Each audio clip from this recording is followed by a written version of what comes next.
Bonjour Brigitte Fanny. Alors, de plus en plus de personnes se disent aujourd'hui ou se sentent hypersensibles ou intolérantes au gluten. On en parle beaucoup. Alors, elles suppriment le pain, les pâtes et bien d'autres produits de leur alimentation. Ont-elles ou non raison? Est-ce que c'est un vrai problème médical ou est-ce que c'est un phénomène de mode? Alors déjà, ce qu'il faut dire, c'est que c'est devenu un phénomène de mode qui nous est arrivé des États-Unis dans les années 2000-2010, où un certain nombre de célébrités, actrices, chanteuses américaines, ont vanté les supposés bienfaits du régime sans gluten, le gluten étant cette protéine qu'on retrouve dans la plupart des céréales, le blé, l'orge, l'avoine par exemple. Et tout ça pour garder la ligne. Alors, c'est vrai que c'est en même temps un régime qui permet de garder la ligne, parce que quand vous supprimez le gluten, vous supprimez quoi? Le pain, les pâtes, les pizzas, tous les produits de boulangerie, c'est-à-dire tous les gâteaux. Vous supprimez aussi finalement les sauces, les plats préparés industriels, même certaines charcuteries, parce que le gluten sert aussi dans l'industrie agroalimentaire à donner du liant, du moelleux à certains plats préparés. Et donc, voilà, vous supprimez énormément de choses de votre alimentation. Alors, en France, il y a environ 20 à 25% de personnes qui disent ne pas supporter le gluten. En réalité, les études montrent que la vraie intolérance au gluten, qui est une maladie qu'on appelle la maladie cœliaque, ne concerne que 1 à 2% de la population, soit 200 000 Français.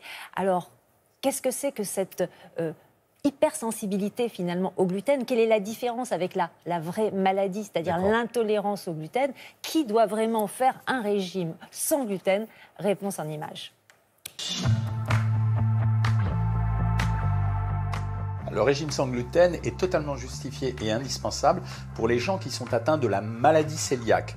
C'est une maladie au cours de laquelle, lors de l'absorption de gluten, il y a production d'anticorps qui se mettent à attaquer l'intestin et à détruire cet intestin.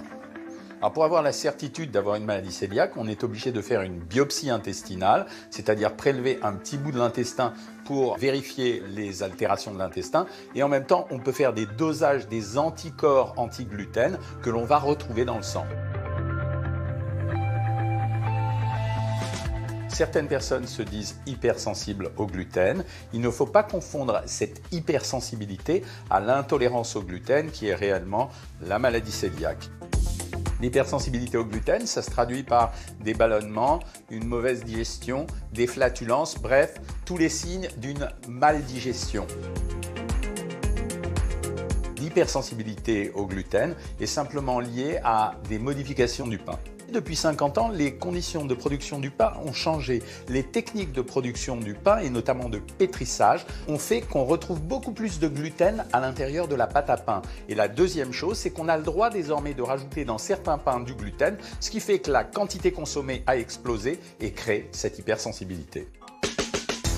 En pratique, l'hypersensibilité touche quasiment 25% de la population, mais on pense qu'à l'intérieur de ces 25%, une partie n'est pas du tout hypersensible. Elle est peut-être simplement victime de ce qu'on appelle l'irritation du côlon, qui n'aurait rien à voir avec le gluten, et la non-consommation de pain favoriserait peut-être un effet bénéfique chez eux. Mais ce n'est pas une hypersensibilité, donc il y a moins d'hypersensibles réels que d'hypersensibles déclarés.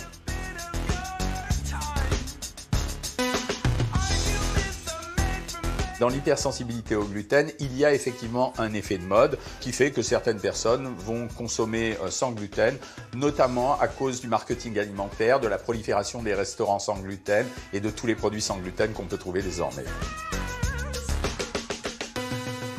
Donc, question, faire un régime sans gluten, ça a des conséquences sur la santé?